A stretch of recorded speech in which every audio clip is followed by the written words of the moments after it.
E aí, pessoal, estamos começando mais um podcast de filmes clássicos. No episódio de hoje, que é o episódio de número 3, nós estaremos retomando a filmografia do Sr. Alfred Hitchcock, a fase britânica ainda. Começaremos com Juno and the Peacock, que foi o filme que ele fez logo depois de Chantagem e Confissão, o Blackmail, que a gente já debateu no episódio passado, e estaremos indo até Jamaica Inn, que é o último filme que ele faz na Inglaterra neste período, né? Jamaica Inn é de 1939 e logo depois ele vai para os Estados Unidos, onde começará a sua famosa fase americana. Fase essa que abordaremos em futuros episódios deste podcast. Nos aguarde! Caso queira entrar em contato conosco, nós temos o e-mail podcast.filmesclassicos@gmail.com. Nosso site é filmesclassicos.podbean.com e estamos também no Facebook, em facebook.com/podcast Filmes Clássicos. Atenção, este podcast pode conter spoiler. É isso aí, então se você ainda não viu esses filmes, é legal assistir, a maioria tem DVD por aí. Essa fase britânica, essa segunda parte é muito boa, são os melhores filmes desse período. E se você está ouvindo desde o podcast passado e está querendo ouvir esse aqui também, seria muito legal dar uma olhadinha nesses filmes. Então vamos começar, né? Estamos hoje aqui com eu, Fred Almeida, falando do Rio de Janeiro. Marcelo Renó, também aqui do Rio de Janeiro. Olá, tudo bem? Alexandre Cataldo, que fala lá de Blumenau. Fala pessoal, boa noite. E o Sérgio, que é de São Paulo. Beleza? Olá, como estão? Então, Marcelo, inicie os trabalhos. Pois é, pessoal, no programa anterior nós tratamos a carreira do Hitchcock, fizemos uma breve biografia e tratamos desde o primeiro filme dele, O Jardim dos Prazeres, até o último que foi o Blackmail, o Chantagem e Confissão. E depois do Chantagem e Confissão, teve o Juno and the Peacock, um filme que aí... Esse é complicado. Esse é dos piores. Esse é tranquilo. Esse aí é a bomba. Esse é pior que o champanhe, tá vendo? Esse é pior que o champanhe. Mas esse filme eu tenho alguma coisa para comentar. Esse é o pior de todos? Não, esse não é acho. Não, eu não acho. O problema do Juno and the Peacock é que ele é teatro falado com som mal captado, cara. Aí é ruim de segurar com a mão. Isso é que é complicado. Esse filme, na verdade, ele foi um filme baseado numa peça de sucesso também, né? Do Sean O'Casey, né? Que era um irlandês, um dramaturgo irlandês. Então... A história em si é interessante até. História interessante, né? Reza a lenda que quando o Hitchcock filmava essas peças e o autor da peça era muito influente, ele não conseguia fazer o filme que ele queria. Ele era preso pela expectativa das pessoas. O cara botava lá no contrato que, tô vendendo aqui a peça, os direitos da peça, mas tu não vai poder fazer isso, não vai poder fazer aquilo. Ali, pelo que eu andei pesquisando, ele não conseguiu fácil, não. Esse O'Casey, ele não gostava nada de ver suas peças transformadas em filme. E vocês sabem quem que intercedeu por ele? Quem que levou o O'Casey lá para conversar com ele no set de Champanhe? Foi o Novello. Foi o Ivan Novello. O Ivan Novello, ele era um cara que tinha alguma influência ali no meio. Então ele levou lá o escritor. O Hitchcock não só convenceu o cara a filmar, a vender os direitos da peça, como convenceu ele a escrever uma nova cena para o filme, entendeu? Então, bem curioso. Mas é um filme aí que dá para destacar a atuação da Sarah Good. Aniversariante do dia. Ela faz aniversário 31 de outubro, 135 Aliás, a gente está fazendo esse podcast no Dia das Bruxas, né? Hoje começar com Hitchcock numa sexta-feira, inclusive. Sexta-feira. 31, que é 13 ao contrário, 13 ao contrário. 13 que é o número da casa onde o Delodger vai se hospedar, viu? Ainda tem isso. Tomara que a gente tenha sorte com o podcast, né? Não pode trazer azar. Vamos ter 13 assim, ouvintes só, será? Vamos fechar o Juno and the Peacock, senão a gente não avança. Aqui só tem de bom a atuação mesmo da Sarah Good. E curiosamente esse filme fez sucesso, cara. Não dá pra entender, mas ele deu uma boa bilheteria. O pessoal gostou muito, foi muito elogiado. Porque a peça era uma peça boa, era famosa. Era uma peça que ficou anos e anos em cartaz. Então isso ajudou. Ele fazia um filme fiel à peça, é claro que as pessoas iam assistir, né? E aí, pra não dizer que não citei, ele dirigiu alguns trechos de um filme chamado Elstree Calling, que eram assim, cada estúdio fazia um filme musical com várias cenas musicais intercaladas por umas partes dramáticas. Ele dirigiu um pouquinho dessas partes, mas realmente é um filme totalmente desinteressante, que ele fez de encomenda, então não tem nada de autoralidade dele ali. Então vamos direto para o Assassinato, que é um filme que eu acho bem interessante, o Murder de 1930, que eu acho que esse filme trabalha muito bem com a ideia de solidão, desesperança, né? Ele começa de um jeito interessante, que tem um grito, as pessoas saem para as janelas para ouvir o que é aquilo, e depois a gente acompanha um casal se demorando até um pouco a se vestir para ver o que é aquilo, a gente acompanha esse casal, né? Essa mulher mais... E aí a gente encontra a Nora Barron sentada na cadeira com um olhar vazio, uma mulher morta no chão e aqueles ferros de lareira no chão, né? Eu acho aquele começo ali bem interessante. Não sei se vocês concordam com isso. Concordo. Bem legal e achei a atriz péssima de novo. A Nora Barron? Pô, a Nora Barron, achei ela péssima. Ela boa, cara. Vocês estão de sacanagem. Eu também achei ela boa, sabia? Porque ela não faz caras não me e bocas. convenceu. Ela não faz caras e bocas. Ela não faz muito caras e bocas, mas ela tem um olhar forte, cara. Eu acho sei lá, ela tem dificuldade com diálogo, assim. Eu achei ela... Mas fora isso, não importa. Eu achei legal essa cena inicial também. E reparei uma coisa que eu acho que o Hitchcock meio que, não sei se ele começa a fazer diferente, assim, porque geralmente você vê muito nos filmes depois dele, né? Principalmente os filmes americanos, você vê isso, um corpo que cai direto, que é essa coisa do Hitchcock dele usar a câmera subjetiva, mas dessa forma de mostrar o personagem olhando alguma coisa, aí ele mostra que o personagem está olhando e depois corta para a reação do personagem. E ele falava isso, que era uma forma dele passar para a plateia o processo mental do personagem, né? E, pô, ele está colocando a plateia direto na cabeça do personagem. No fim, é isso que ele está fazendo. E nesse início do Murder, ele faz meio diferente. Você vê o que o policial lá está vendo, por exemplo, quando você entende como é que aquele crime pode ter acontecido, ele faz com essa câmera que vai, né, meio que viajando, percorrendo a visão do policial, mas sem necessariamente precisar voltar para mostrar a reação dele, né? Você não tem o corte ali, né? Você vai percebendo através do que a câmera vai te mostrando. Passa pela mulher sentada, aí você vê que tem sangue no vestido dela, a câmera vai descendo, aí você vê aquela coisa de atiçalareira lá, né? Como é o nome daquilo lá? Atiçador. E aí vê a mulher morta, e você meio que entende, opa, essa mulher deve ter matado essa outra mulher, né? Que é falso. Esse é um filme que eu não gosto muito, não. Eu também não gostei muito, não. Eu não gosto muito desse filme. Eu acho que ele tem, até assim, estranho um pouco, sendo um filme do Hitchcock, tem muito diálogo, né? Tem umas partes, muita coisa falada. Quando parte pro diálogo, piora. É muito diálogo, principalmente quando o autor lá, o Sir John lá, chama o assassino, é muito diálogo. A história em si, a mulher está sendo acusada, a forma como ela aceita tudo aquilo, não foi ela que matou, em nenhum momento, me deu um branco, tal. Eu acho que é uma coisa, é difícil de engolir aquilo, mesmo para a época. Eu acho que é uma história fraca, um roteiro ruim. E é um whodunit, né? Quer dizer, aquela história de quem matou, que é uma coisa que o Hitchcock não vai fazer depois. Ele mesmo era contra fazer esse tipo de filme, porque ele achava que você não tinha atenção, você não tinha o suspense, né? Apesar de que no fim ali a gente já sabe que foi aquele cara meio homossexual ali, aquela coisa meio... Não, ele é homossexual. E essa, aliás, foi a razão do crime, né? Essa foi a razão. Exatamente, para dar uma... Pra segurar o armário ali.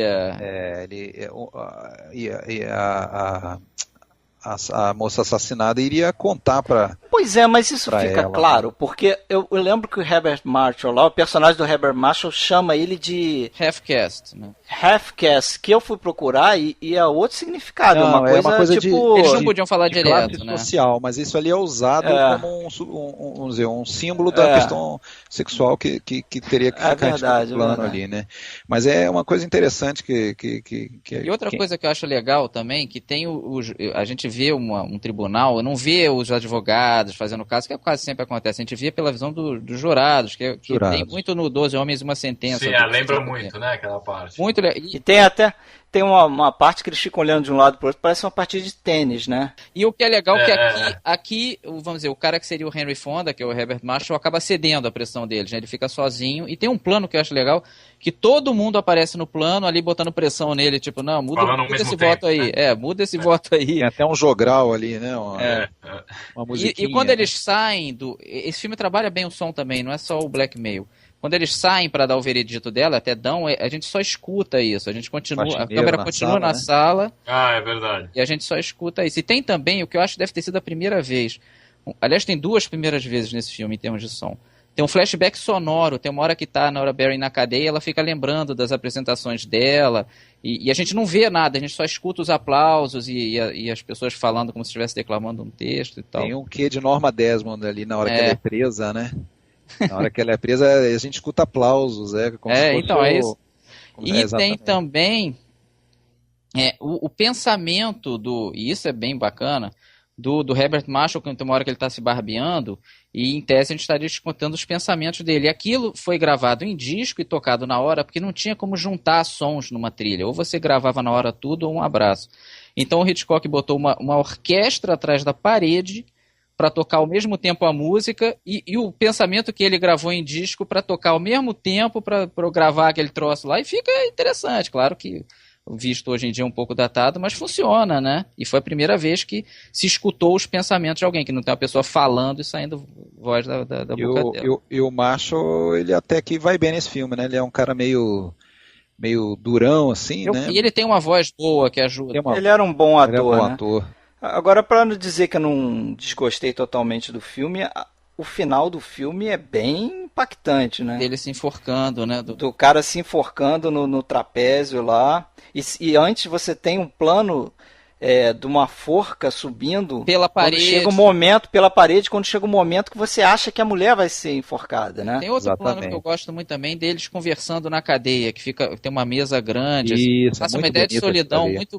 Eu gosto um lado está escuro e o outro está iluminado. Lembra aquele plano do Cidadão Kane, né? Com o Kane, a esposa de um lado. Passa ideia de distância. E no Mary, que até depois a gente vai falar rapidinho do Mary, essa cena é filmada, o cara tá um pouco de perfil, são outros atores, né? E ela filmada mais de perto não passa a mesma ideia de solidão e desesperança, não passa. É impressionante como mudou um pouquinho a direção, já é outra história. Não, mas peraí, mas o Mary, mudou a direção, mas continua sendo Hitchcock. Sim, claro. Agora, o que eu lembro do Mary, né, que foi assim uma coisa de cinéfilo maluco. Tem o Dr. Sérgio aqui, pode até diagnosticar aqui o negócio, porque eu assisti esse filme em alemão sem legenda. Eu também, só que eu vi logo depois de ver. Eu fiz o mesmo recurso, eu assisti o assassinato e vi o Mary em seguida, em alemão, o filme inteiro, e que eu lembre, é bem plano a plano o assassinato, né? Praticamente não é, aí que tá, não é. Ele é 20 minutos mais curto, ele é mais rapidinho, e eu acho nesse sentido pior. Ele não tem graça, entendeu? Ele sai de um troço, vai pro outro. Parece que foi um filme feito meio a toque de caixa. A toque de caixa, né? Vamos fazer um filme claro que é parecido e tal, e foi o próprio Hitchcock que fez, por isso que a gente tá falando, né? Mas resumindo, é um filme que não vale a pena correr atrás pra assistir. Não, é só pra você dizer que viu e é isso. Pra botar no hoje acho que até você encontra com legenda. Seus méritos também. Tem seus méritos, até porque você tá vendo uma coisa meio que única, assim, né? Isso não se fazia. Vai se pensar em se fazer isso. E quando tinha essa época do cinema falado, esse comecinho, todo mundo tateou, né? Alguns países partiram pra legenda, que foi o caso do Brasil, outros partiram pra dublagem, então se fez essas versões, muitos países foram pra dublagem. Mas eu acho que nessa época você não tinha muito recurso tá falando da do dublagem. Mary, né? Realmente, desculpa. Não, a gente já pulou do Mary. É o que eu não vi também.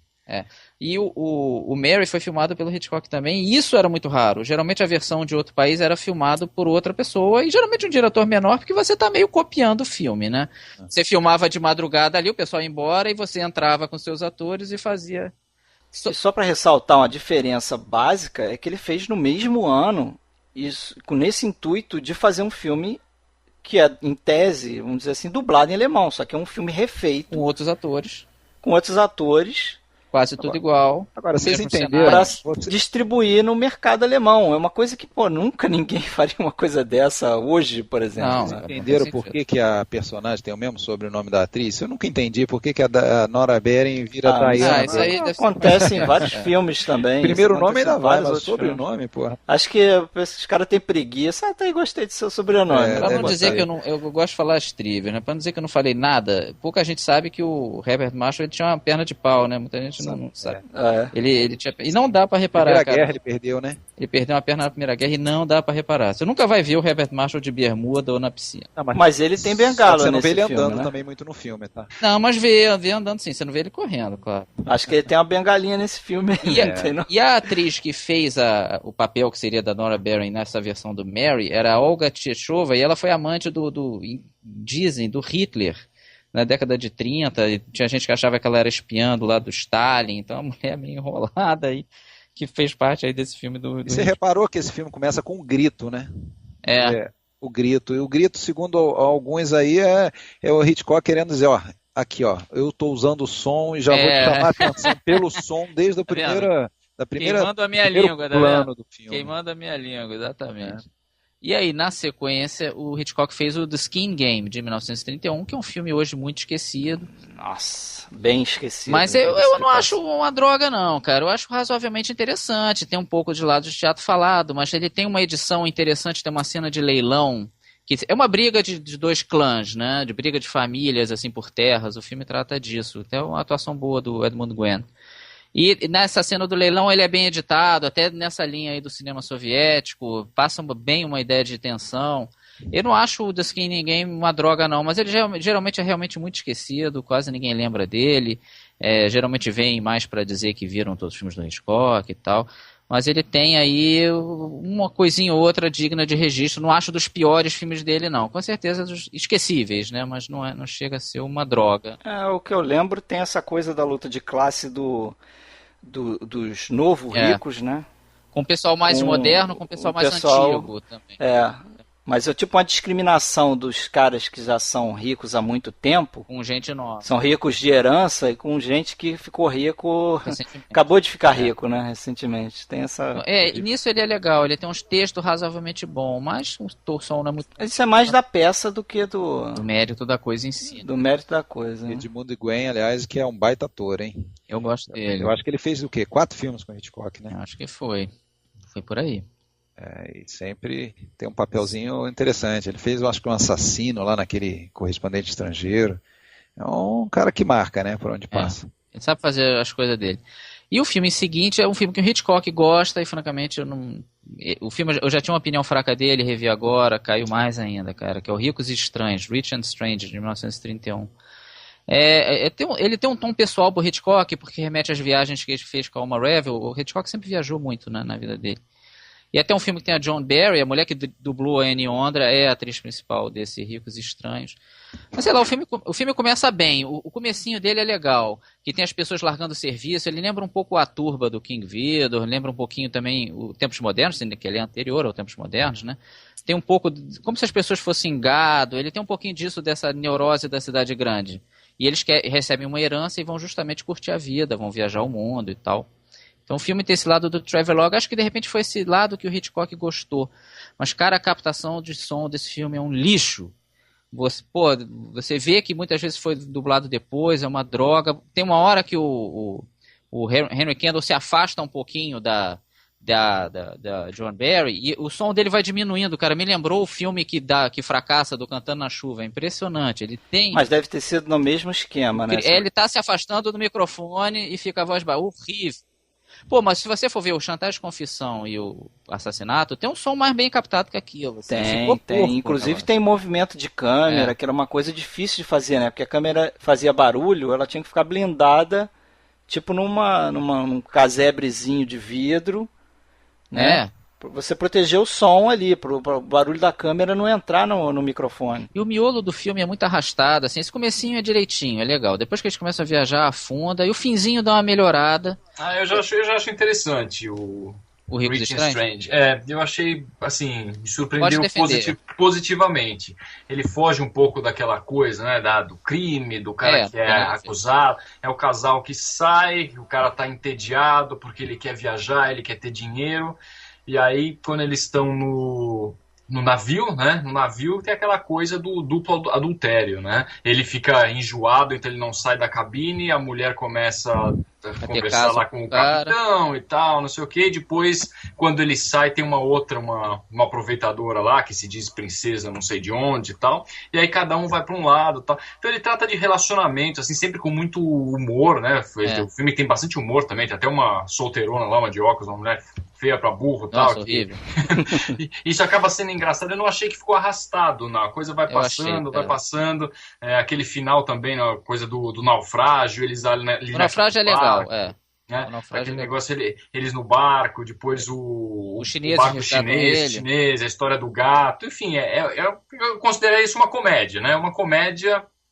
E aí no fim eles voltam pro ponto de partida, né? Então aquela coisa. Voltam a brigar. Eu acho que tem um lado do cinismo, né? E assim, casamento não dá aquela certo. ironia, né? A ironia do casamento, dos problemas do casamento e tal. Você acha que a sua vida tá ruim, então olha tudo que pode acontecer, entendeu? Ele volta, né? Dá toda a volta ao mundo, literalmente eles dão a volta no círculo e volta pro ponto de partida. Eu acho que é um filme bem interessante.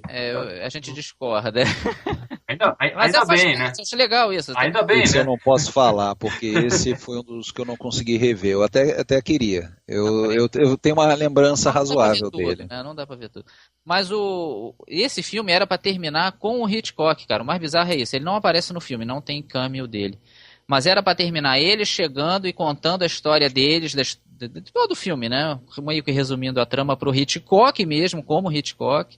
E o Hitchcock dizer, pô, isso daria um filme e tal. E o filme terminaria exatamente assim. Eu acho que seria até razoavelmente curioso, né, ver o Hitchcock. Mas eles desistiram da ideia e ele acabou ficando de fora.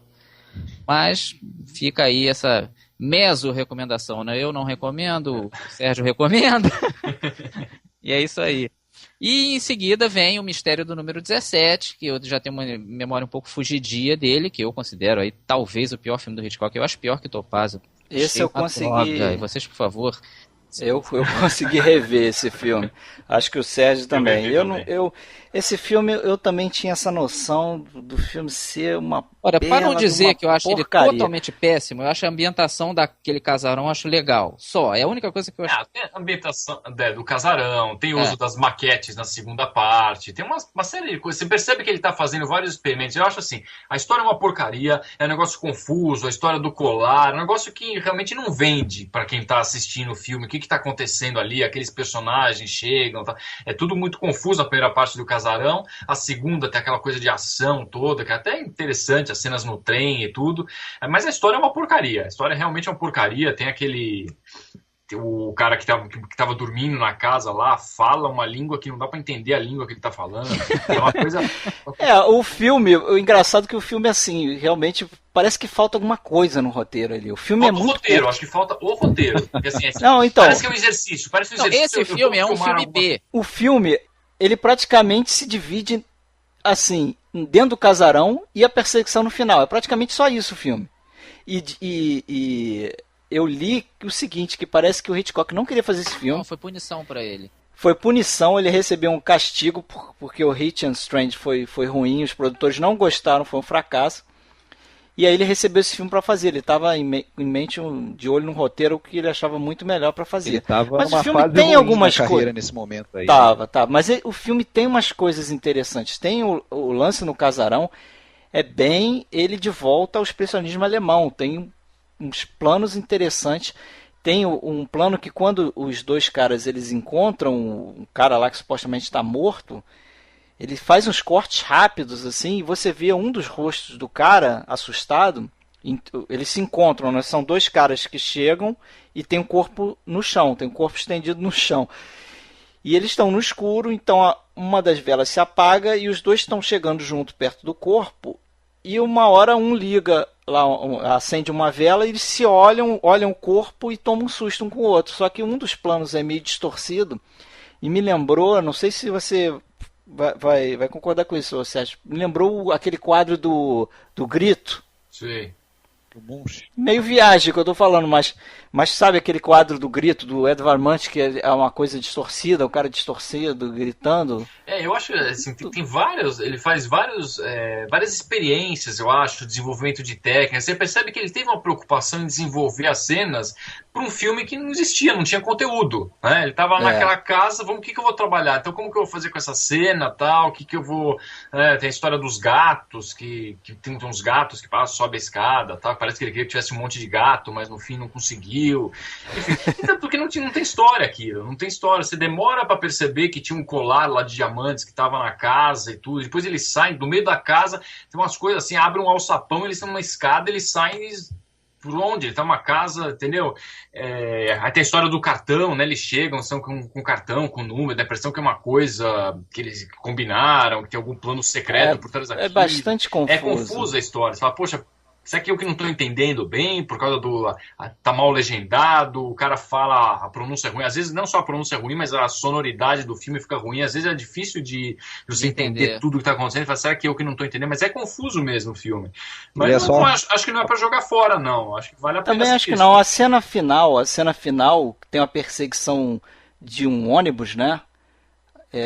E um trem. Isso, que fica em maquete. Me lembrou um pouco lá o Operação França, né? O carro correndo atrás do trem. Eu achei aquelas maquetes horrorosas, cara. Eu acho que eu faria aquilo. Não, as maquetes são ruins e o Hitchcock usa maquete em outros filmes. Né? Os 39 Degraus tem oculta. Cena inicial. Eu não achei que é horrível, mas aquela maquete que você olha a cena, você fala, é maquete, né? É maquete. Ela funciona muito mais do que funcionavam as maquetes no Spectrum-Man, no Ultraman, que a gente assistia quando era criança. É nesse nível. Não, você tá exagerando. Você tá sendo esse muito filme, desse filme, o comentário que me ocorre fazer é que o fã de Hitchcock que for a Londres, um passeio interessante a fazer aí na estação de metrô que fica próxima à rua onde ele nasceu e onde ele viveu durante a infância, que era a estação Leytonstone, né? E lá eles fizeram há uns anos uma homenagem com diversos mosaicos nos corredores da estação, homenageando alguns filmes de Hitchcock, né? São só 17. E curiosamente, desses poucos, né, em relação aos 50 e tantos que o Hitchcock fez, são 17 mosaicos, 17 filmes. Curiosamente, o número 17 é um deles, né? Até um mosaico bem bonito, assim, mostrando justamente esse trem ali da cena final, né? Então, o único comentário que me ocorre fazer é aproveitar o ensejo de falar desse filme para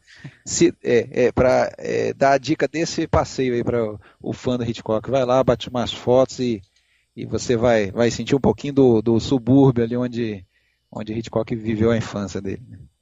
E vamos seguir, aí teve um filme que ele só produziu, eu só vou citar, ele só produziu, mas não dirigiu, um caso único na carreira dele, que é o tal do Lord Camber's Ladies. Não cabe aqui analisar o filme, eu não vi, e também não é um filme dele, mas o que é interessante é que quem dirigiu foi o tal do Ben Levy, que foi o roteirista do Chantagem de Confissão. E ele reclamou do Ben Levy, o Ben Levy não segue o que eu falo, eu dou dica pra ele não escuta, não sei o quê. E anos depois ele reclamou muito do Selznick que se metia nisso, né? Então, o Hitchcock, quando passou pro lado de lá, ele viu como é complicado ser produtor também, né? Ele teve esse lado aí de fazer um pouco as duas pontas, mas depois ele nunca mais fez isso, ele achou o troço péssimo. Ou eu produzo o meu próprio filme, ou esquece. E ele vai dirigir o Waltzes from Vienna, de 1934, que eu não acho um mau filme, não. É um musical que eu acho competente, com a Jessie Matthews, até o Edmund Gwenn de novo. Eu estava esperando que fosse um filme péssimo. Eu achei até um filme bonzinho. Me surpreende que... Claro que o que surpreende é que não tem nada a ver com o filme, com a carreira do Hitchcock, né? Mas eu achei um bom entretenimento, vamos dizer assim, o Waltzes from Vienna, né? Acompanha a vida aí dos Strauss pai e filho, tem uns ciúmes e invejas de um do outro. Não acho que seja uma perda de tempo, não. Novamente o Edmund Gwenn, né? Faz, eu acho que o Strauss pai. Ele atua bem também de novo. Ele é um bom ator, né?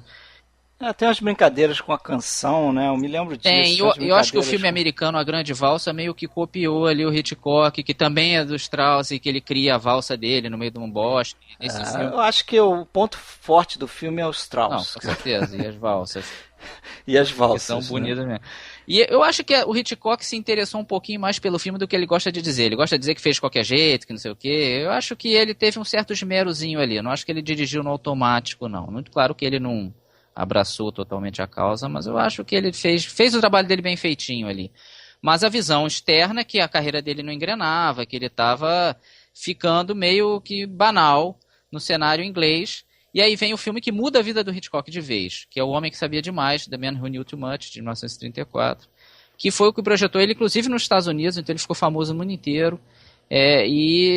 Assim, eu vou jogar uma bomba aqui, cara. Eu não gosto muito do O Homem que Sabia Demais, não. Eu acho a refilmagem que ele fez em 56 ganha em tudo desse filme. Tudo muito melhor. Atores, trama, música, condução da história. Pode falar aí, eu acho tudo de 56 melhor. Eu na primeira vez que eu vi esse filme, eu também não gostei, até porque eu já conhecia a versão de 56, então isso na atrapalha, comparação né? atrapalha, sofre. Agora, revendo ele com uma visão mais individualizada, cresceu no meu conceito. É um bom filme, tem problemas sérios com ele ali, aquela cena inicial que se passa se eu não me engano, na Suíça, né? Em São Moritz, tem coisas ali que incomodam, né? Até de montagens ali super mal feitas. Da menina caindo, né? O esquiador se desviando. Isso sem contar o próprio assassinato, né? Que também é meio patético, né? Pois é, mas exatamente, o Parece assassinato... Parece o desenho do Pica-Pau, né? Que o cara só cai quando ele percebe que não tem mais chão embaixo. Aquilo não foi legal. Mas não foi legal. Cresceu um pouquinho no meu contexto, principalmente aquela parte da... Na verdade, assim, né? Eu acho que esse filme, ele é muito... o que salva ele bastante é a atuação, a presença do Peter Lorre, né? Ele é um bom vilão, exatamente. Pra mim é sempre um bom vilão, né? Tanto é que o Hitchcock pediu especificamente por ele nesse filme, já que ele tinha adorado ele no M, Vampiro do Düsseldorf, então ele solicitou por esse ator aí. Eu acho que quando ele tá na tela é interessante, assim, né? Eu acho difícil você ver esse filme e não comparar com a versão de 56. Né?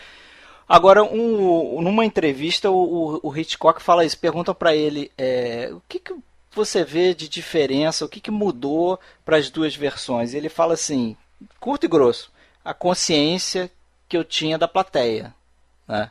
De o que fazer funcionar para a plateia entrar no filme ou não entrar no filme. Eu acho que na segunda versão ele faz muito melhor isso aí. Eu não acho bomba o que você falou, não. Eu também, dessa fase que a gente está discutindo aí, entre os grandes filmes, e ele está entre desses grandes filmes, eu não acho ele um dos melhores. Eu prefiro muito mais o Marido era o Culpado, Dama Oculta, 39 Degraus. Não tenho dúvida, mas esse, para o público de 1934, que comparado com o que tinha até então, esse foi um recomeço realmente para o Hitchcock, e foi o filme de maior sucesso dele. Não, e foi filme inglês de maior sucesso, bilheteria. Foi um filme que não tinha muito na época, esse thriller que não para, né? Você sai de um troço, vai para o outro, o cara tá sempre em perigo. Isso meio que foi criado, assim, meio forte dizer que foi o primeiro filme disso, mas foi com certeza um dos primeiros, e isso realmente o público adorou. O Hitchcock diz que esse filme foi o primeiro que ele meio que se deu conta que o tema preferido dele pro resto da carreira dele seria essa coisa mais ligada com macabro, com um assassinato. Aqui ele focou, exatamente. Ele estava fazendo espionagem. Um pouco de tudo e não estava dando muito certo. E ele focou, não, eu vou fazer filme de suspense mesmo, é thriller e não sei o quê. Claro que ele se arrependeu em alguns momentos, saiu um pouquinho do caminho, mas no geral, você viu uma linha que começa a partir do Homem que Sabia Demais. Então, assim, agora, deixa eu jogar a isca aqui, uma viagenzinha. Vocês não acharam uma maldadezinha com o Mr. Hitchcock? Vocês não acharam o final do filme, aquela troca de tiro muito parecida com o Scarface, não? Lembro assim. Do Hobbs. Lembro, só que eu fico até na dúvida, né? No Scarface, tá dizendo o Scarface com o Paul Mooney, do né? Howard Hawks, é isso.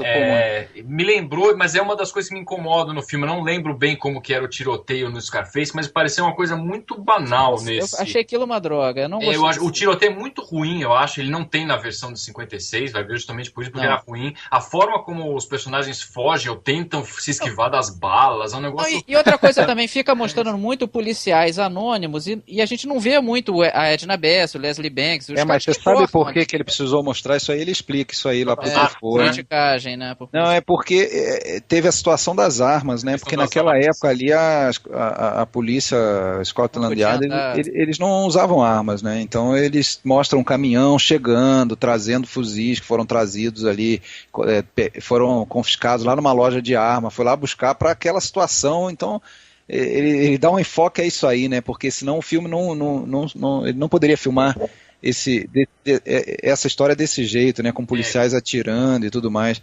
E parece, só complementando, parece que foi um caso real, né? Que ele fala que foi um cerco lá de um que o pessoal... Winston Churchill estava envolvido. Isso, o Churchill era o chefe lá da polícia nesse episódio, 1910 mais ou menos, e tinha uns russos lá, não sei se eram os conspiradores, alguma coisa assim, e eles tiveram que tirar os caras na base do cerco mesmo e do tiro, né? Certamente não foi um tiroteio, como eles mostraram. Isso realmente incomoda bastante nesse filme. É fraco, e a outra coisa que o filme de 56 dá de 10, assim, dá um banho, é na cena do assassinato do concerto. Pelo amor de Deus. Ele tomou muito cuidado, coisa que não existe aqui, em instruir a plateia como que era a música e onde que os símbolos iam tocar. E aquilo é fundamental, porque assim, o suspense praticamente não existe nessa versão daqui. E no outro, você fica com aquela música na cabeça já há um tempão. Aquele trecho que se repete e depois vem a batida dos símbolos. Então, o suspense que ele cria, né? E também a sequência que é mais longa,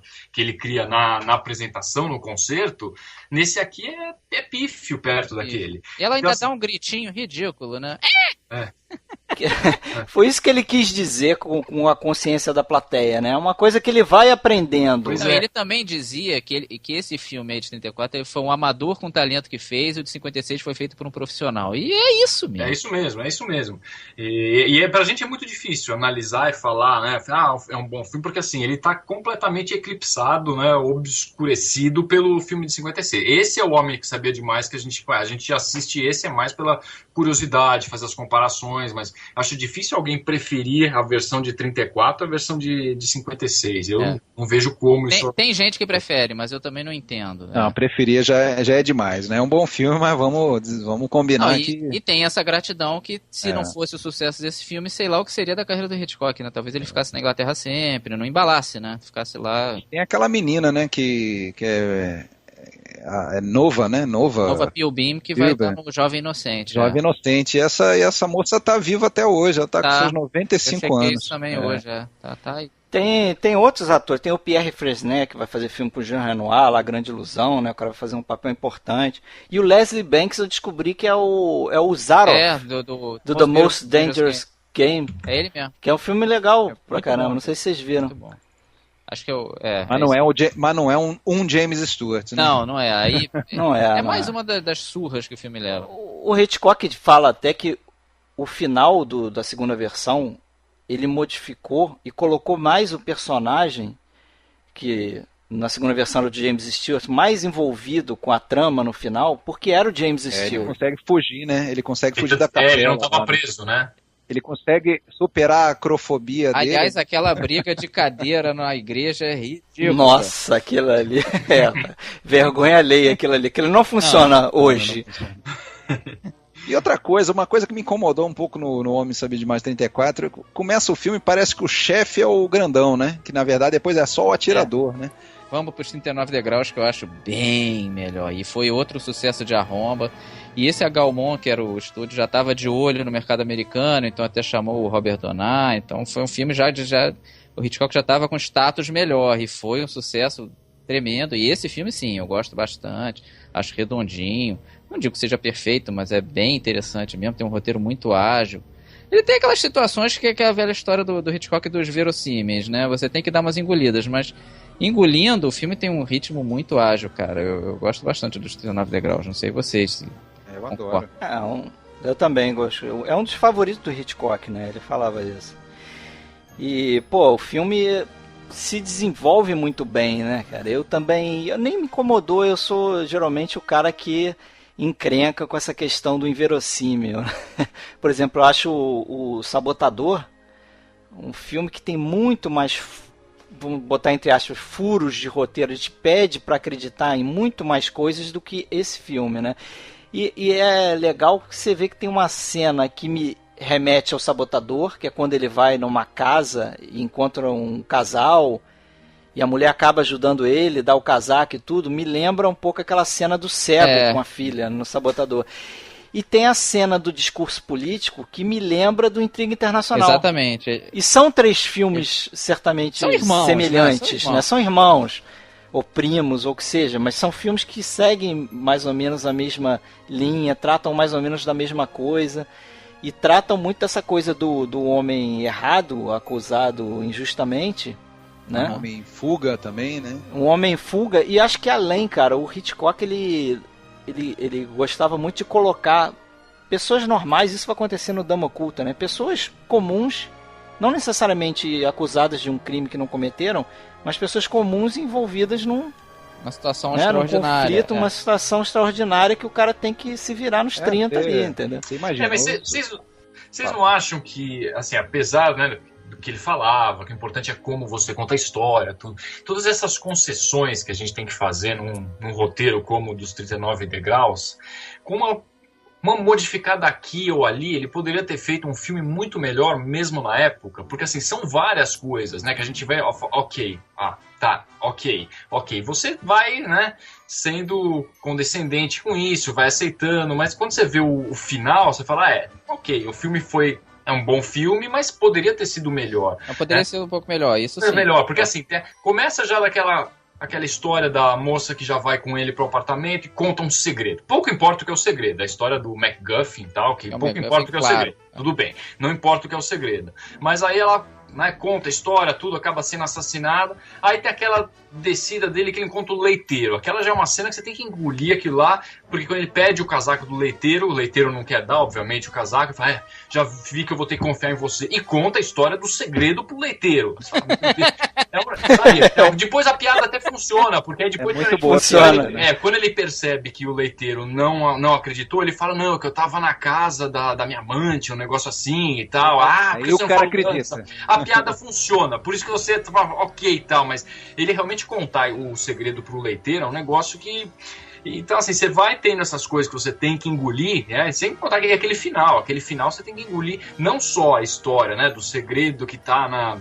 Aqui não tem problema, a gente decidiu isso antes, né, que não teria problema em relação a spoilers, porque, enfim, o filme todo mundo já pode ter visto, né? Se alguém não assistiu, bom acelerar alguns segundos, porque eu vou comentar agora. Aquilo do final primeiro, que o segredo tava na mente, na memória do cara. Isso, ok, já. E aí quando ele levanta e pergunta, o que são os 39 degraus? E o cara vai e fala, quer dizer, ele fazia parte do esquema, ele vai e fala, então é outra coisa que você tem que aceitar. Mas eu quero dizer o seguinte, não é que isso estraga o filme, não estraga, mas o roteiro poderia ter sido mais bem trabalhado para ter uma finalização melhor, sem diminuir o resto de tudo que o filme tem de positivo, entendeu? Mas afinal, Sérgio, eu vou te perguntar, o que são os 39 degraus, você sabe? Pois é, o que são os 39 degraus? É a rede, aquela rede, né? Não, mas o porquê que o autor do livro original deu esse nome, alguém sabe? Eu fui pesquisar isso aí, cara.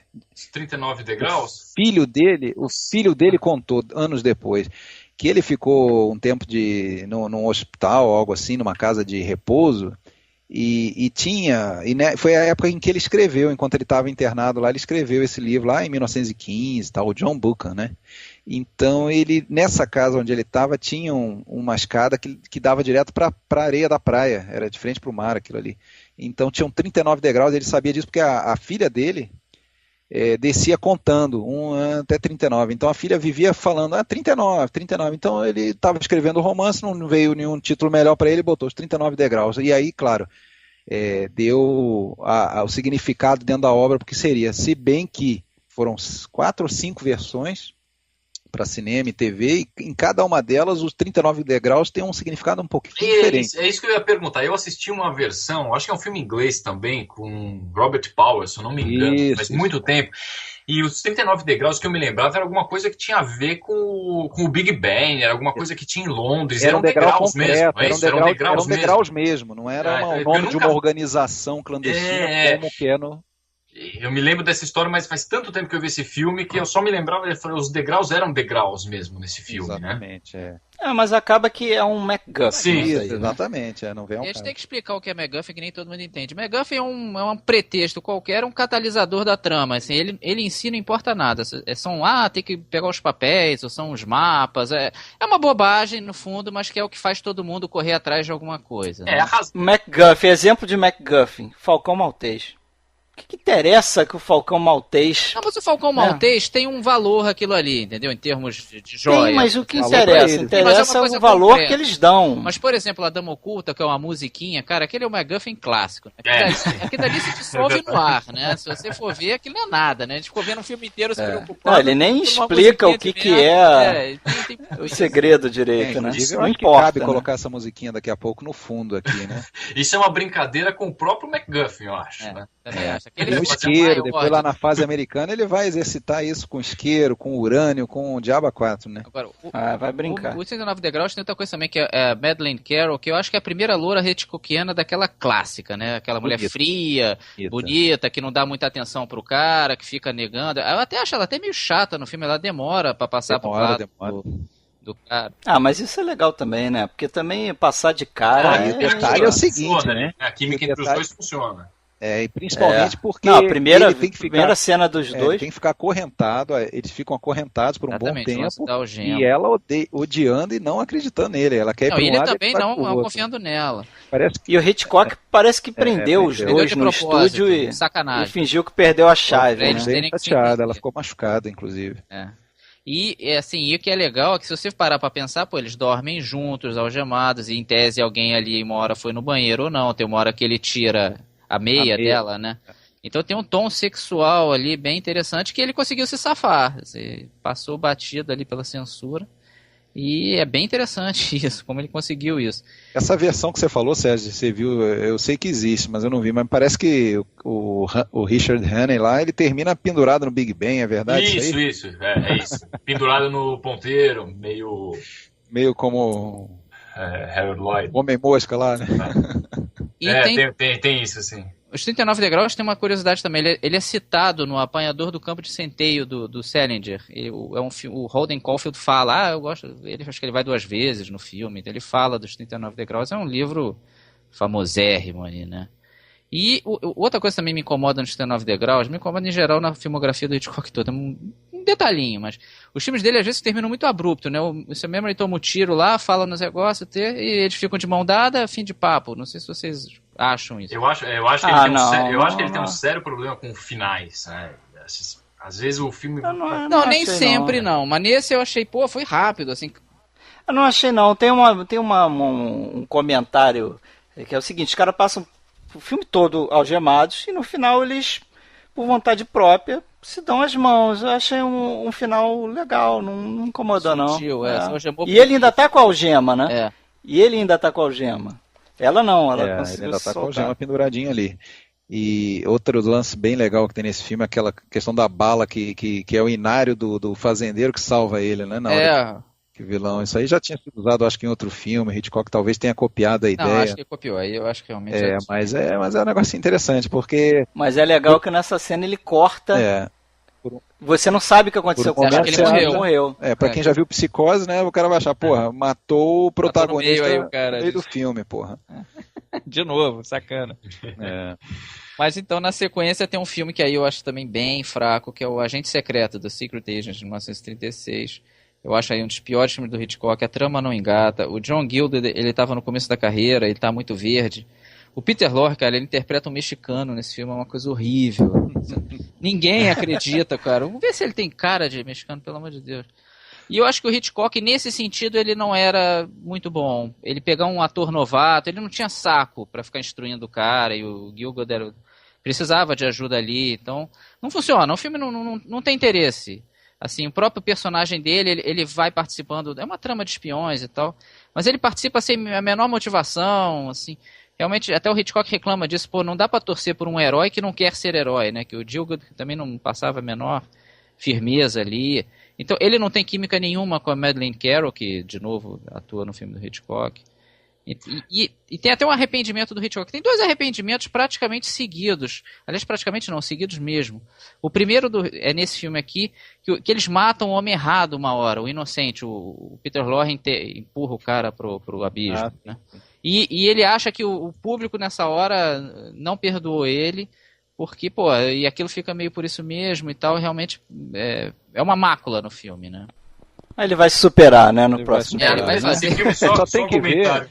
Em relação a esse agente secreto, ele acho que serviu de inspiração para os filmes do 007, né, do James Bond. Inclusive o início dele, né, começa, eu não sei se isso tinha nos livros lá do Ian Fleming, mas aquela coisa de mostrar o enterro, né, o enterro do espião, depois entra numa missão. Tem um filme do 007, eu não sei se é o espião que me amava.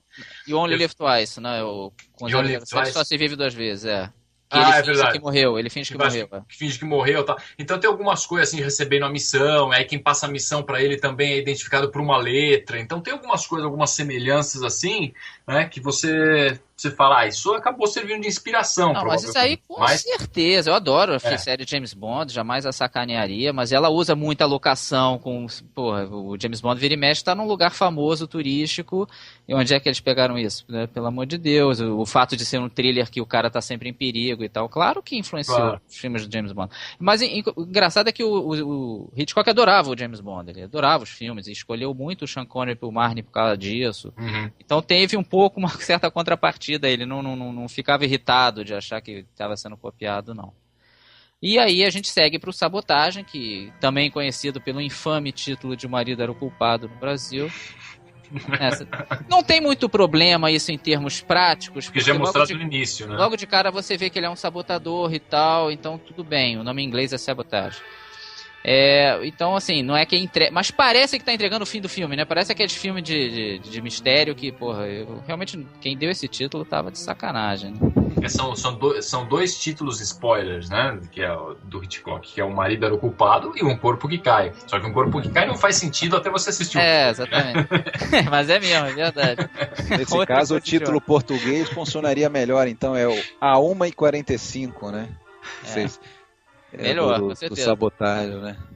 Que tem a ver, né? Tem bastante tem mais a ver. Eu acho o Sabotagem um dos melhores filmes aí desse período. Eu gosto bastante.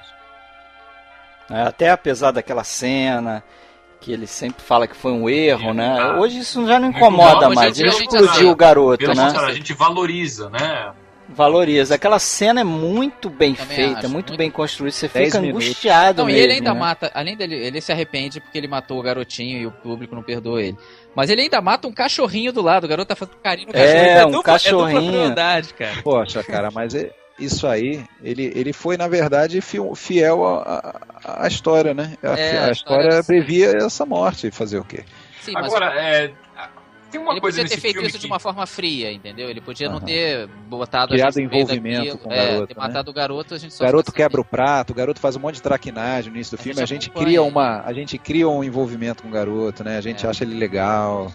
Ele disse que uma crítica no final de uma conferência dessa aí pra imprensa chegou junto dele, quase que enfiando a porrada nele, porque ela tinha um garoto de 5 anos e ficou totalmente consternada com aquele negócio, né? Que você pensando na época, era muito chocante. Pra quem vê Game of Thrones, não é? Hoje você vê de tudo, né, cara? Se eu sou ele, eu respondo pra mulher, olha, mas a culpa não foi minha, a culpa foi do Verloc, porra.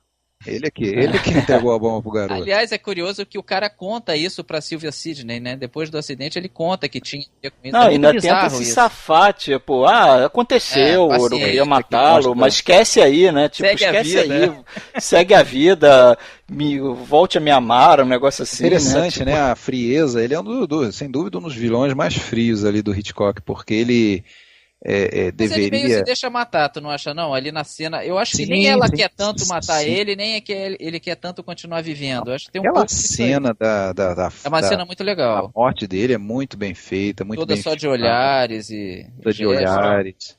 E aquela bomba do final do filme, não sei se eu que perdi alguma coisa, mas eu acho que aquilo fica um pouco mal contado, não fica? Um pouquinho... de repente explode uma bomba e basicamente para dar uma solução para o problema que eles tinham. Mas de onde saiu aquela bomba? Aquela bomba foi aquele outro sabotador. Aquele comparsa dele, que é o da loja de pássaros, ele foi levar alguma coisa lá para ele, pro próximo, né? Pois é, mas ele levou uma bomba pra ele? Provavelmente porque dá a entender... fica mal pelo menos quando eu assisti, é que ele foi buscar a gaiola da loja dele pra que ele não ficasse em evidência. E de repente, ao invés de ele buscar a gaiola, ele vai lá e ele que explode, né? Mas enfim... O cara deve ter um fetichezinho, ficar levando as bombinhas no bolso, entendeu? Então é que estourando foi a solução perfeita pra personagem da Sylvia Sidney, né? Se safada. Pro casal. Na hora H, ela ia contar e salva, tem a bomba. E uma coisa interessante desse filme, não sei se todo mundo reparou nisso, né? Aquela questão de como trabalhar com as imagens, mesmo que não faça sentido. No início, né, o filme começa com uma cena noturna, quando tem o blackout. E o blackout afeta até o farol dos carros, né? É mesmo. A cidade apaga inteira. A cidade apaga inteira. Depois Faz o menor sentido. não tem o menor sentido, mas funciona, né? Porque tá tudo iluminado e de repente a cidade fica um breu, mas inclusive o farol dos carros. É sensacional. Detalhezinho bobo nesse blackout ali, quando... E ainda não gostaram do blackout do cara, hein? Conseguiu até apagar farol de carro. E os caras.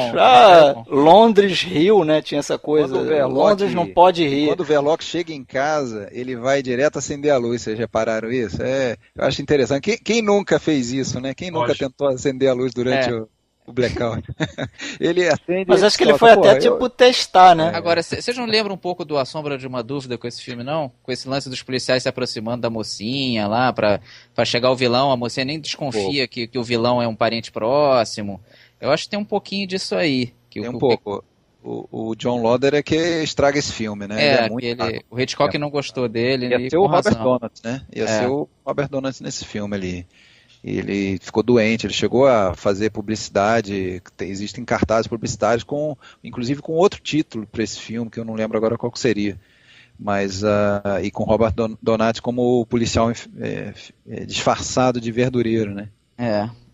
Mas acaba que eu acho que, por conta de ser esse John Lauder aí, que é fraco e tal, o Oscar Homolka acaba se sobressaindo nesse filme, né, cara?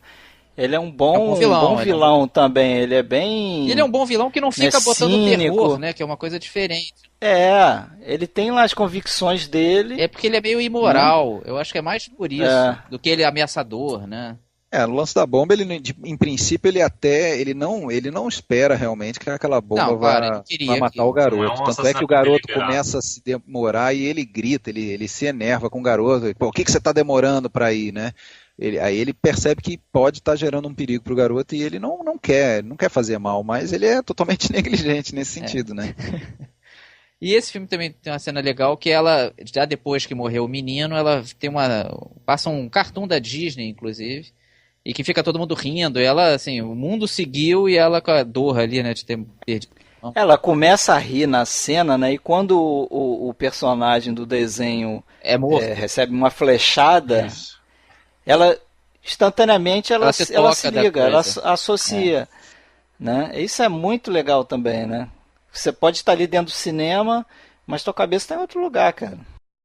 Uma outra coisa que eu vejo legal nesse filme que é recorrente, muitas obras de Hitchcock, inclusive vários filmes que a gente já comentou, a gente acabou não falando disso, mas questão de delírios, pesadelos, alucinações dos personagens. Tem uma hora que Aliás, tem uma hora que o Verloc, eu acho que ele está no aquário lá, ele vai conversar com aquele chefe dele que passa a missão para ele, e ele, olhando para um daqueles aquários, ele tem a visão da Piccadilly Circus implodindo, assim, né, depois do atentado. É legal. E ela também fica vendo o irmão e alguns meninos exatamente, quando ela desmaia ali, né, e volta assim, ela está ali afetada pela notícia, né. Então vamos seguir aí com o Jovem Inocente. Sidney, só lembrando, a Sylvia Sidney, que eu concordo com o que o Truffaut falou dela, eu sempre achei isso aí, antes de ler. Ela tem uns olhos caídos, assim, ela lembra muito o Peter Lorre. Peter Lorre lembra um pouco mesmo. Mas eu acho ela bonita, apesar disso. O pior é que ele é um cara feio, né? Ele é um homem tem uma beleza meio exótica. Vocês viram a refilmagem? Esse filme tem uma refilmagem de 96. Não vi não. Com o título original do livro, que é O Agente Secreto. Que ele por não isso sempre gera confusão, Mas era o Christian Bale, o nosso Batman aí, que fazia o garoto na época, 96. Não sabia, não. Ele morreu? Ele morre na explosão? Morre, tem uma explosão do mesmo... mas nos anos 90 o nego não tá nem aí, Tem uma explosão. E aí o filme seguinte é esse Jovem Inocente, Young and Innocent, que é até com essa nova Pilbeam, que foi a menina sequestrada do Homem que Sabia Demais. E eu achei o Jovem Innocent todo jeitão de Quota Quick, né? Que eram os filmes feitos por grana, né? Tinha uma lei britânica que obrigava os estúdios americanos a deixar um certo dinheiro dentro da Inglaterra, então eles aproveitavam para fazer filmes desse dinheiro, mas era pouca grana. Então eles faziam os filmes meio a toque de caixa também. Eu acho o Jovem Inocente um filme meio pobre nesse sentido, assim. Ele é um thriller, talvez de todos esses thrillers do Hitchcock, da pessoa culpada querendo provar a inocência, eu achei talvez o mais fraco. Ele tem um certo interesse e tal, mas não... Se salva pela cena genial, da baterista, né? Aquela final, né? Você tem um longo plano com grua, né? A câmera sai lá do alto do restaurante e eles estão procurando o cara que tem o tique, né? no olho, ele fica piscando o olho, e eles estão dentro de um restaurante, a mulher e acho que o cara é um mendigo, né? Que podia reconhecer ele, Que podia reconhecer ele. E aí a câmera sai lá, você vê um monte de gente no salão, você fala, pô, como é que esses caras vão e a gente descobre encontrar esse cara aqui dentro? Do Hitchcock que ele adorava, ele descobre antes deles, né? Então tem um suspense de, pô, vão achar o cara ou não vão, né? Ele mostra pra plateia onde é que o cara tá, e não pros personagens. E o engraçado é que ele faz isso com a câmera, e a própria música chama a atenção do baterista, porque ele tá falando que ninguém... Drummer Man. Pode te citar como Drummer Man, e aí a câmera vai chegando perto, chega tão próximo no plano detalhe dos olhos do cara, pintar de preto, um negócio ridículo, e aí o cara começa a piscar e você... Cara, eu acho bacana aquele início do filme, lá na praia, quando acha o corpo dela, que tem um plano rapidinho ali que mostra umas gaivotas. Tem os pássaros. Ali já mostra ali ele já tinha essa tara por pássaro sempre também. Teve, né? Sabotagem, tem os pássaros, enfim. Mas assim, eu acho que ele adorou a nova Pilbeam, né? Ele queria promover ela, achou que ela ia ter um grande futuro como atriz. Ela estava para ir para os Estados Unidos, inclusive. Mas eu não acho ela má atriz, mas ela não tem muito carisma, cara. Ela não é uma estrela, e isso afunda o filme. São dois atores principais fracos. Aí é aquela história, né, que você tá vendo de novo o mesmo filme. Ele começa simplesmente, ele joga um assassinato ali para colocar um cara sendo acusado. Você vai ser acusado por assassinato. Pronto, uma moça morta na praia. Pronto, aí começa a desenvolver aquilo, de fugir, coisa. É aquela impressão de, pô, já vi esse filme, né? Mesmo e eles escapam, assim, de formas meio ridículas, assim, sabe? Você sente que eles nunca vão ser pegos, A polícia é sempre idiota, assim, fica meio desvalorizado nesse sentido. Não tem muito perigo. Você sabe que eles não vão se ferrar, né? Mas isso aí você aproveita para comentar, né, Marcelo, também. Eu deixo para você comentar que a polícia nunca é fodona, né, nos filmes do Hitchcock. Ele quer se vingar. Os caras atrapalhados, que chegam depois de todo mundo, que não tá sempre que batem errada, cabeça. Né? É mesmo, acho que talvez só no Frenesia ela seja um pouco respeitada, né? Que ele tem tem um cara que tem uma esposa que faz umas comidas horrorosas. Acho que é o único que tem um lado afetuoso com a polícia. É o único que eu acho que ele gosta do policial. Codorna, né? Eu acho que ela coisas horrendas. Os pássaros de novo. Agora, esses falaram desse plano aí, tem um plano reverso, sabia? Muita gente esquece. Eu também tinha esquecido, só revendo o que eu vi. Ele também sai do olho do cara e mostra o salão todo. É um plano não tão legal quanto o primeiro, mas também é bem elaborado. Imagino que ele tenha feito na sequência, né? Ele deve ter feito o primeiro se aproximando do olho e pegou o embalo e fez depois.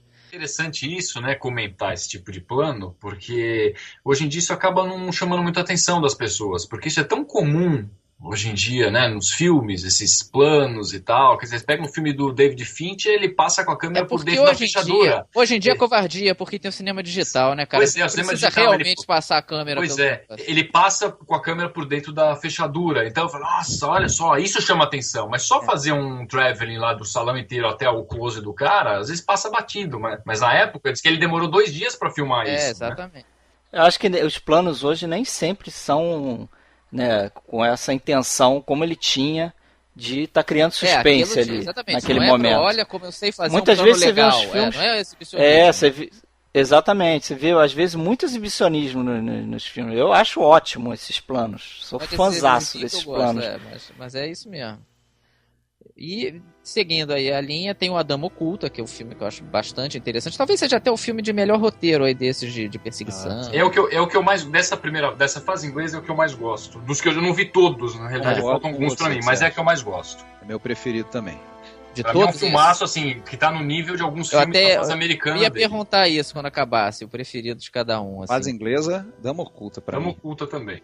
Eu fico entre a Dama Oculta e eu fico com The Lodger. E o Sabotage. Com The Lodger. Acho melhor, mas acho que eu sou o Cara, esse filme, Dama Oculta, ele tem muita coisa interessante. Ele é bem interessante, ele tem vários personagens e não é uma coisa cretina, né? Claro que tem esse MacGuffin né? Isso tudo é um filme basicamente confinado, né? Depois que entra no trem, ele filmou isso num estúdiozinho, num setzinho, num cantinho que sobrou pra ele. E o filme convence, né? Você acredita que eles estão dentro de um trem. Aquilo funciona muito bem. Não fica vagabundo não, exatamente. Uma viagem que eu fiz assistindo o filme, O início, cara, não sei porque me lembrou, quer dizer, eu sei porque, me lembrou muito Salário do Medo no seguinte aspecto, você passa Nada 20 acontece, minutos, Nada acontece. que meio que nada acontece, você acha que vai ser Ele um demora a filminho engrenar. bobo de comédia, Hotel, né? né? Você acha que vai ser um filminho de comédia, os caras chegam no hotel, não conseguem quarto, o hotel tá lotado, aí Ficam vai os reclamando, dois caras lá com a conotação homossexual, né? Aquela cena dos caras deitados na cama, um sem camisa, o outro protegendo, Mas sabe o né? que aconteceu ali, cara? Parece que na verdade teve um pedaço desse filme que sumiu mesmo, que foi que explicaria o porquê que tá um sem camisa e o outro que eles teriam que dividir o pijama, um ia ficar com a parte de cima e outro com a parte de baixo, uma coisa assim.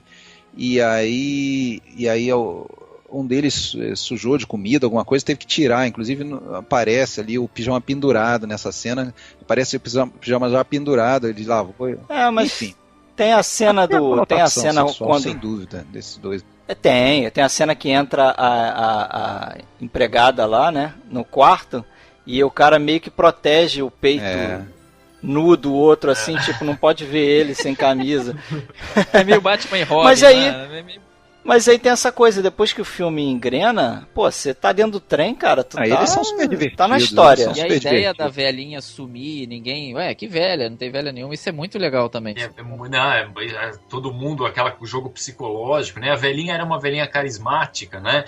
Então, de repente, some e todo mundo contando que ela não tava lá, e que isso cria aquela tensão, cria um mistério, e você realmente fica intrigado com o que tá acontecendo. Você já sabia que tava, né? O título em inglês já é um spoiler, porque ele já te fala o que vai acontecer, né? The Lady Vanishes. A Dama Oculta também O mais legal ali é que, assim, se você para pra ver, cada um com seu motivo egoísta, negando ali a existência da velhinha, né? Na verdade, todo mundo de uma forma ou de outra sabe que ela tá ali, teve contato com ela, mas eles negam os dois ali porque não querem perder o jogo, né? O grande jogo de cricket que vai ter em Londres, então eles não querem perder.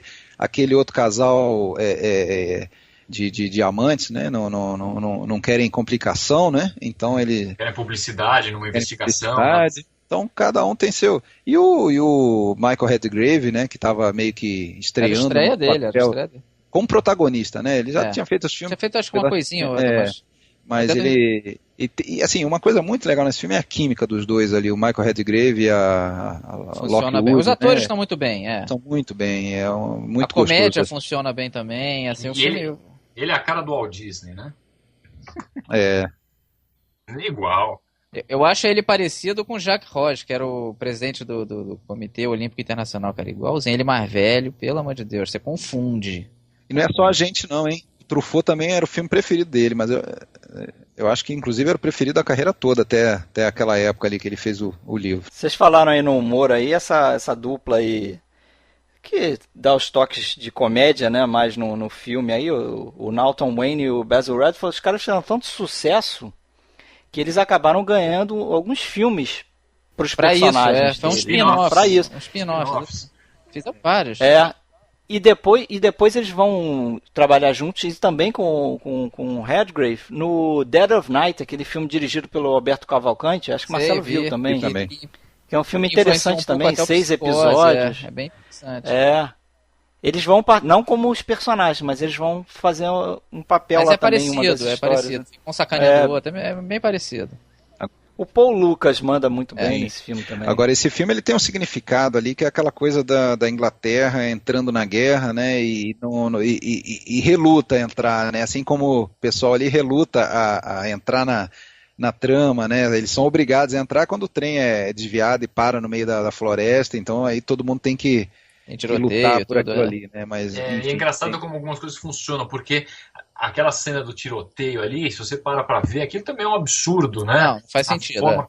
É um absurdo, só que o filme tá te trazendo de uma forma tão convincente, está tão envolvido que você aceita aquilo. Aquilo funciona muito melhor do que no Homem que Sabia Demais, aquele tiroteio do final. É, bem melhor. Embora você perceba aquilo, poxa, que absurdo, eles ficam dando aqueles tiros, tô com uma bala, um revólver ali na janela, porque os caras não vêm de uma vez e entram no trem. Não faz o menor sentido aquilo. Mas absurdo, né? É a velhinha pular do trem e sair correndo, parece um bobo. Cara. Não, aí pega e canta, decora a musiquinha e tal, mas tudo isso você engole muito melhor do que em alguns outros filmes. E esse filme é o filme que eu, como eu acho que eu já tinha comentado uma vez aí com vocês em off, né, o filme que que me trouxe uma satisfação muito grande, porque no momento em que a personagem vê o nome que a Miss Freud tinha escrito na janela, né, na janela embaçada, e ali tem uma confirmação de que ela não tinha ficado louca, né? Aquilo ali, a minha filha de 9 anos viu esse filme comigo e falou, pai, que legal, quer dizer, as coisas vão fazendo sentido, se encaixando dentro da trama, né? Também teve aquele pacote de chá, né, que foi para ela mais uma confirmação de que a velhinha tava lá mesmo. A velhinha tava no trem, né? Uma criança de 9 anos gostar de um filme preto e branco é muito legal. Mostra como o filme é bom, né? Mostra que o Hitchcock sabia manipular o público, né? Mesmo que não tivesse uma bagagem fílmica, assim, né? Para entender algumas coisas. E aí vamos fechar. O último filme, A Estalagem Maldita, de Jamaica Inn, de 1939. Eu acho que ele é tipo Waltz from Vienna. Eu não acho o Estalagem Maldita um filme ruim, não. Acho até razoavelmente interessante. Mas é que ele é tão diferente do resto da carreira do Hitchcock que ele fica meio perdido, né? Ele fica meio sem... O tema já é um negócio... de ladrões, de piratas de barcos, né? Que afundam o barco e tal. E é um filme que o Charles Lawton meio que tomou conta, então o Hitchcock também não gostou disso, o Charles Lawton tinha personalidade forte, foi fazendo do jeito dele, então assim, mas eu gosto do Charles Lawton no filme, da Maureen O'Hara também, onde ela se revelou, né? Eu acho um filme razoável, cara, não acho uma porcaria o Estalagem Maldita, não. O Hitchcock diz que passou uma manhã inteira para fazer um close do Charles Lawton, ele né? chorava. Ele chorava, e o Hitchcock ia lá confortar ele. Ele chorava? E o Hitchcock chorou no set e tipo, o Hitchcock foi confortar ele e ele falou assim, nós somos umas crianças mesmo, né? O Hitchcock falou, eu não. Se eu sou um ator e o cara da maquiagem me coloca uma sobrancelha que nem colocaram nele, não, é pra chorar, eu ia chorar também. Eu ia chorar também. Porque dali realmente ficou ridículo. Mas o Hitchcock brincava, falava que as 3 coisas mais difíceis de se filmar, né? Cachorro, animais em geral, um barco a motor, porque geralmente o barco você errou o take, o barco vai embora, para você trazer de volta, um saco, um barco a vela. E o Charles Lawton, cara, eles falam. Mas você vê como o cara devia ser difícil. Tudo foi um sucesso, fez grana. Uma boa bilheteria. É um filme bom, não é um filme ruim, não. Uma boa bilheteria. E parece que o Lawton exigiu a Maureen O'Hara, ele devia estar encantado por ela, né? Ele exigiu a Maureen O'Hara, que era meio que estreante também, e depois ainda levou ela para os Estados Unidos para fazer o Corcunda de Notre Dame, né? Exatamente, aí começou a carreira americana dela. E ali eu acho que uma coisa legal de citar é que foi a primeira de 3 obras da escritora Daphne du Maurier, né? Que ele fez. Depois daria filmes muito mais ele mais fez sucesso. Na sequência Rebeca, né? e Os Pássaros. E ela era filha do Gerald du Maurier, que era um ator que o Hitchcock também tinha em grande estima e tal, então também tinha esse lado. É bom, assim, com isso a gente fecha e tal, mas é bom citar que o Hitchcock dirigiu 3 outros filmes na Inglaterra. Só que aí já bem mais à frente, que foi o Sob o Signo de Capricórnio, de 49, Pavor nos Bastidores, de 50 e o Frenesi, de 72. Mas isso eu acho muito mais interessante tratar à frente, já são de outra fase cronológica do Hitchcock. Eu acho que botar eles agora seria uma coisa muito forçada, né? Mas foram filmes feitos na Inglaterra, então se alguém reclamar, não falou desses, é por causa disso, a gente vai tratar mais à frente. Mas são, sim, filmes britânicos dele. Né? Daqui a essa altura, em 1939, ele já estava acertado contratado com o Selznick, exatamente. Antes de terminar, né? A Dama Oculta, ele já tinha... E é bem curioso que ele falava bem do Selznick. Tem um livro do Sidney Gottlieb que tem uns textos do Hitchcock. Então ele elogiava o Selznick, ele é um grande produtor e tudo mais. E eu acho até que era mesmo. O Selznick, ele se arriscava muito, ele criou uma produtora independente e tal. E foi quem trouxe o Hitchcock para os Estados Unidos, com todos os defeitos dele. Mas eu acho que os dois ali eram gênios muito fortes, cara. Não tinha espaço para aqueles 2 galos, entendeu? Ia dar briga, não tinha muito jeito, não. Mas isso são cenas do próximo capítulo. Então vocês acham que o melhor foi o Dama Oculta, né? Eu fico com o The Lodger. Eu fico com o Marido Era o Culpado, apesar do título. Agora, algum desses... Tá, então tudo bem. A Dama Oculta, vocês acham que estariam no top 10 do Hitchcock? Eu acho que sim. Eu acho que sim também. Eu acho que sim. Eu já não sei, cara. Top 10 da carreira dele. Vamos concentrar. Não, no seu caso. As nossas dicas aí para quem estiver nos escutando e quer conhecer um pouco mais da obra do Hitchcock, além de dizer que o Dama Oculta é preferido, eu citaria vamos supor aí, 5 filmes dessa fase que a gente comentou. O The Lodger, sem dúvida, é um filme que vale a pena, né? O Blackmail, até pela questão ali de ser o primeiro filme com som. 39 Degraus pode ter seus defeitos, mas é um bom entretenimento, é um filme que vale a pena assistir. Sabotagem, é um filme que eu gosto também e é bem interessante. E A Dama Oculta no top. Então, assim, é difícil para quem não está habituado a ir fundo em filmes mudos e tudo, né? E principalmente quem vai atrás de Hitchcock está querendo ver suspense, está querendo ver intriga e não comédia romântica. Então, fica nesses 5 aí que eu acho que são boas dicas. E a gente já em 39, né, só para fechar, que a gente mal tá fazendo o acompanhamento dele, né? Ali ele já se achou, né, cara? Mesmo a Estalagem Maldita sendo um filme off da carreira dele, mas ele já pegou o jeito dele, que é aquilo até que o Alexandre falou, ele já entendeu, meu esquema aqui é fazer filme de suspense, thrillers e tudo mais. E ele já estava prontinho para chegar nos Estados Unidos e mandar bem, mas como o Fred falou, isso já é papo pro próximo programa. Não necessariamente o próximo programa, né? Mas certamente num futuro episódio. Então é isso aí, galera. Um abraço. Tchau, tchau, Marcelo. Um abraço, até mais. Valeu, Alexandre. Valeu, até a próxima. Até mais, Sérgio. Um abraço. Abraço a todos, foi um prazer. Tchau, tchau. No one can like the drama man.